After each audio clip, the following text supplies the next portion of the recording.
आपण अहिल्यानगरमध्ये जाऊया। तिकडे राहुरी तालुक्यात पोलीस बंदोबस्तात गॅस वितरण करण्याची वेळ आली आहे। तासनतास रांगेत उभे राहून गॅस मिळवण्यासाठी नागरिकांची धडपड सुरू आहे। घरगुती गॅसचा तुटवडा निर्माण झाल्यामुळे नागरिकांनी सिलेंडरसाठी गर्दी केली आहे।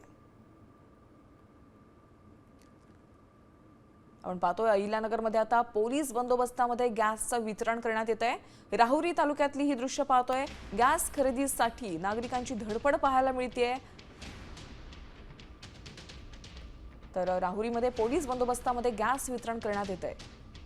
आपण पाहतोय सध्या या युद्धाची झळ महाराष्ट्रात पाहायला मिळते। ही दृश्य आपण अहिल्यानगरमधल्या राहुरी तालुक्यातली पाहतोय।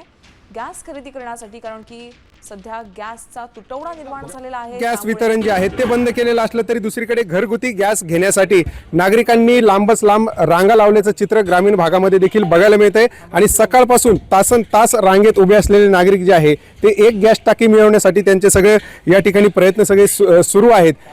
खरं बघितलं तर सकाळपासून नागरिक जे आहेत ते अशा पद्धतीने कामधंदा सोडून एक गॅस टाकी मिळावी यासाठी रांगेमध्ये उभे आहेत।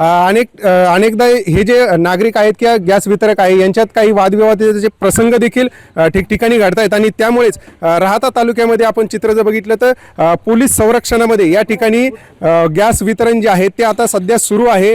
कारण कुठलाही अनुचित प्रकार घडू नये यासाठी प्रशासन देखील खबरदारी घेत असल्याचं चित्र बघायला मिळतंय। एकंदरीत जर बघितलं तर गॅस टंचाईमुळे संपूर्ण देशामध्ये जे आहेत ते जनजीवन विस्कळीत झालेलं असताना ग्रामीण भागात देखील आता या गॅस टंचाईच्या झळा ज्या आहेत त्या प्रकर्षाने जाणू लागलेल्या आहेत। सचिन बनसोडे, साम टीव्ही न्यूज, शिर्डी, अहिल्यानगर।